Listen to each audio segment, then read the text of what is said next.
जय हिंद साथियों। सेना भर्ती को लेकर अब जिम्मेदारों ने सेना का सिस्टम भी वैसा ही बना दिया है जैसा कि दूसरे विभागों की भर्तियों का बना हुआ है। यानी पहले तो सालों तक भर्ती ही नहीं कराई जाती है, फिर सालों तक एग्ज़ाम लटका दिया जाता है और फिर आखिर में सालों तक मेरिट रोककर ज्वाइनिंग ही नहीं दी जाती है। और अब इसी रास्ते पर साथियों सेना भर्ती प्रक्रिया का सिस्टम भी चल पड़ा है, क्योंकि कोरोना का बहाना बनाकर देश के कई सेना भर्ती कार्यालयों की ओर से तो 2 साल से भी अधिक समय से सेना भर्ती नहीं कराई गई है। जिस सेना भर्ती कार्यालयों की सेना भर्ती कराई गई है उनका एग्ज़ाम नहीं कराया जा रहा है, और जिन सेना भर्ती कार्यालयों की सेना भर्ती कराई जानी है उनकी भर्ती को बार बार पोस्टपोन करते हुए सेना भर्तियों पर रोक लगाई हुई है। अब से पहले देश में सेना भर्ती सिस्टम एक निर्धारित समय के अनुसार अपने अपने कार्यालयों की सेना भर्ती करा रहा था, लेकिन अब इस सिस्टम को भी फेल साबित करने में जुटे हैं। नतीजा, एक तरफ हजारों युवाओं का भविष्य बर्बाद हो रहा है, वहीं सेना भर्ती सिस्टम को लेकर अब तरह तरह के सवाल उठने लगे हैं। जब आप सेना भर्ती एग्जाम या रैली कराने को लेकर पूरी तरह तैयार नहीं है, आपके पूरे इंतजाम नहीं है, आपकी व्यवस्थाएं नहीं हो पा रही हैं, तो फिर आप क्यों बार बार हर महीने एग्जाम की तिथि जारी कर इन युवाओं के साथ मजाक कर रहे हैं? क्यों उन युवाओं को परेशान किया जा रहा है? आज करीब 9 महीने होने को आए हैं एग्जाम को बार बार पोस्टपोन करते करते। हर महीने एग्जाम की तिथि जारी करने से न तो ये युवा कोई दूसरा काम ही कर पा रहे हैं और न ही ये युवा कहीं प्राइवेट जॉब के लिए बाहर निकल पा रहे हैं। लेकिन आपको क्या पता उन युवाओं की स्थिति अभी क्या है?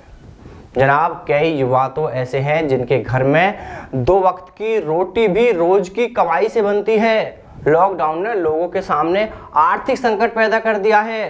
सेना भर्ती की तैयारी करने वाले अधिकतर युवाओं पर इस वक्त कर्ज हो रखा है, क्योंकि सेना भर्ती की तैयारी करने के लिए अकेडमियों को भी हजारों रुपये महीने फीस के देने पड़ते हैं। अगर गांव में यह सुविधा नहीं है तो फिर इन युवाओं को बाहर जाकर शहर में किराए के कमरे में रहना और फिर खाना पीना ये सब भी करना पड़ता है। जनाब, ये फ्री में नहीं हो जाता है, इसके लिए हजारों रुपये महीने का खर्च पड़ता है। अरे आप इन युवाओं को बस इतना ही बता दो कि एग्जाम 2 महीने बाद होगा, 4 महीने बाद होगा या 6 महीने बाद होगा या जो भी हो। अरे कम से कम इन युवाओं को एक फिक्स डेट तो बता दी जाए ताकि वो उसी के अनुसार अपने दूसरे काम करें। अगर टाइम लगता है एग्जाम में तो वो अपने गांव, अपने घर चले जाएं, ताकि अकेडमियों की फीस, किराया और खाने का खर्च तो उनका बच सके। देखिए, भारतीय सेना हम सभी के लिए, पूरे देश के लिए सम्मानित है, थी और रहेगी भी। लेकिन भर्ती के सिस्टम को राजनीति से दूर रखकर और पूरे सिस्टम को पारदर्शी बनाते हुए चलना होगा, क्योंकि एग्जाम पोस्टपोन करने को लेकर बार बार कोरोना का जो खतरा बताया जा रहा है वह कारण सही नहीं है। युवाओं को सही जानकारी नहीं दी जा रही है। आप कोई सिस्टम डेवलप कर रहे हो, सेना भर्ती प्रक्रिया में कोई बदलाव कर रहे हो या कोई दूसरा कारण है, तो आप इसके बारे में युवाओं को सही जानकारी तो दो।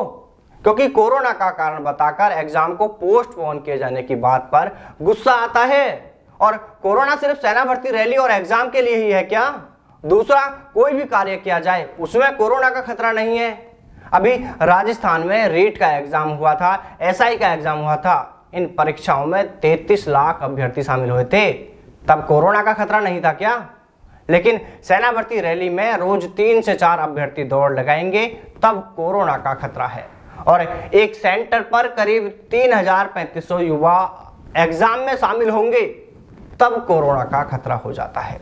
अरे अजमेर में मार्च महीने में कोटा एआरओ की ओर से सेना भर्ती कराई गई, तब नहीं था क्या खतरा? जब देश में रोजाना कोरोना के लाखों केस आ रहे थे तब राजनीतिक पार्टियां चुनावी रैली व चुनावी सभाएं कर हजारों लोगों की भीड़ जुटा रही थी, क्या तब नहीं था कोरोना? अरे ये तो सरासर इन युवाओं के साथ नाइंसाफी है। आज सत्ता में बैठे, पावर में बैठे लोगों की ये मनमानी है। और सबसे बड़ी गलती तो सेना भर्ती तैयारी करने वाले युवाओं की है। वो ये सोचते हैं कि सब कुछ हम ही कर दें और आपको कुछ नहीं करना पड़े। आपको कहा था कि आप जो भी 10, 20, 50 युवा एक साथ ग्रुप में तैयारी करते हैं वो सभी मिलकर आपके साथ हो रही इस नाइंसाफी को लेकर कोर्ट का दरवाजा खटखटाएं।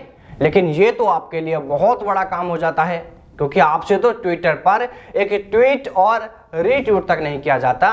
हमने जब आपकी मांगों को लेकर 2-3 बार ट्विटर पर कैंपेन चलाया तो हमारे साथ आप में से 500 युवाओं ने भी पूरा सहयोग नहीं किया।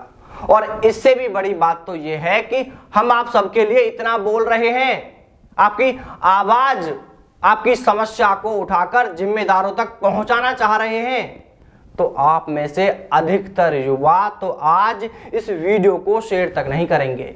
अब इतना तो आप भी जान ही गए होंगे देश के सिस्टम को कि यहाँ पर हमें अपना जायज हक लेने के लिए भी क्या क्या करना पड़ता है। और अगर आप अभी तक यह सोचे बैठे हैं कि हम आराम से चुप बैठे रहें और हमें हमारा हक यूं ही मिल जाए, तो ठीक है, बैठे रहो फिर। देखिए, डी न्यूज अकेला एक ऐसा चैनल है जो आपके हित के लिए, आपके हक के लिए बेबाकी से निडर होकर लगातार आपकी आवाज उठाता रहा है।